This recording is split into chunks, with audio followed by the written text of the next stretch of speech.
তারাই রহমত পাবে। এজন্য নবীজি বলেন এই রাত্রে তিনটা আমল করবে, এর ভিতরে এক নাম্বার আমল হলো রাত্রে জায়গা ইবাদত করা, রাত্রে জায়গা ইবাদত করা। দুই নাম্বার আমল হলো এই রাত্রে ইবাদত যেহেতু করবে, সুতরাং গোসল কইরা উত্তম রূপে যদি ইবাদত শুরু করো, উত্তম কাপড় পইরা সবচাইতে ভালো হয়। এজন্য এই রাতে গোসল করা ইবাদত করুন, মারহাবা।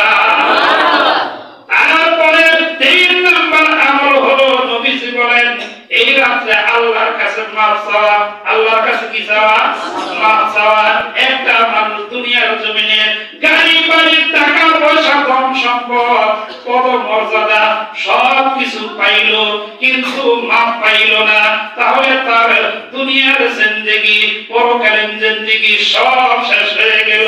আর একটা মানুষ দুনিয়ার ভিতরে শুধু কোন রকম কষ্ট করে দিন পার করলো, কিন্তু সে যদি মাফ পায় যায়, মরতে দেরি হবে, তার সফলতা শুরু হইতে দেরি হবে না। এজন্য সবচাইতে সফল ওই ব্যক্তি যে নাকি আদ-দুনিয়া মাযরাতুল আখিরা, দুনিয়া হচ্ছে আখিরাতের বাজার। এখান থেকে যে যে বেশি পরিমাণ আমল করে পরকালের জন্য পাঠাইলো বাজার করে, ওই ব্যক্তি সবচাইতে বড় বুদ্ধিমান, ওই ব্যক্তি সবচাইতে বড় সফল হইয়া গেল। আল্লাহ আমাদেরকে সকল বান্দাদের কাতারে, জান্নাতি বান্দাদের কাতারে শামিল করেন। আওয়াজ দিয়ে বলেন আমিন। জিকির করেন লা ইলাহা ইল্লাল্লাহ, লা ইলাহা ইল্লাল্লাহ, লা ইলাহা ইল্লাল্লাহ। আসিয়া কবরে প্রেমের খেলা, ফেরাউন দিল তারে কতই সালা। আসিয়া বলে মরে যাব তবু সারবো না ইল্লাল্লাহ, জোরে লা ইলাহা ইল্লাল্লাহ, লা ইলাহা ইল্লাল্লাহ, লা ইলাহা ইল্লাল্লাহ। আদম কান্দে শবন দিবে, বলেন আদম কান্দে শবন দিবে, হাওয়া বিবি কান্দে জান্নাতে। ওই যে 360 বছর কাঁদিলেন তারা একটি ভুলের কারণে। লা ইলাহা ইল্লাল্লাহ, লা ইলাহা ইল্লাল্লাহ, লা ইলাহা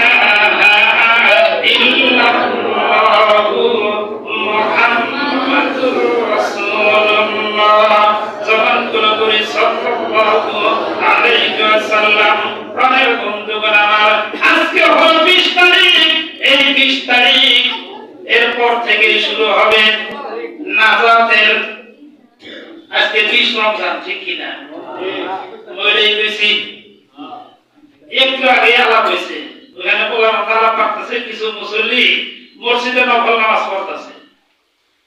এক মুসল্লি যাই ভাই তোরা এত জোরে কথা বসে, গ্যাস খেলো যাই কর, আওয়াজ একটু কমাই কর। আর মুসল্লিকে আজানি দেয় নাই, আমার কি নামাজ, বুঝতেছেন তো? পরে আমি মহাজন সাহেব জিজ্ঞাসা করলাম কি খবর, আমার কি নামাজ, নফল নামাজ। নামাজ হলো এমন ইবাদত আল্লাহ আমাদের জন্য দিয়েছেন যে 3 টাইম ছাড়া বাকি 24 ঘন্টাই পড়া যায়। সুবহানাল্লাহ। তার মানে হবে সূর্য যখন ওঠে ওই টাইমে 23 মিনিট নামাজ পড়া যাবে না। কয় মিনিট? 23 মিনিট। তারপর সূর্য যখন ঠিক মাথার উপরে আসে ওই সময় 23 মিনিট। কয় মিনিট? 23 মিনিট। সূর্য যখন ডুবে ওই সময় 7 মিনিট। কয় মিনিট? 7 মিনিট। এই 3 টাইম ছাড়া যে কোনো টাইমেই নফল নামাজ পড়া যাবে। ইবাদতের পাল্লা, আমলের পাল্লা ভারী করার সুযোগ করে দিয়েছেন কে? আল্লাহু আকবার। নফল নামাজ হলো অপর টাইমের মতো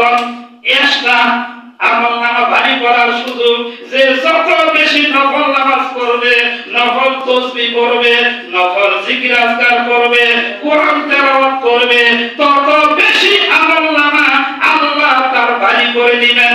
যার আমলনামা যত বেশি ভারী হবে, ওই ব্যক্তিকে আল্লাহ তত বড় দামি জান্নাত দান করে দিবেন।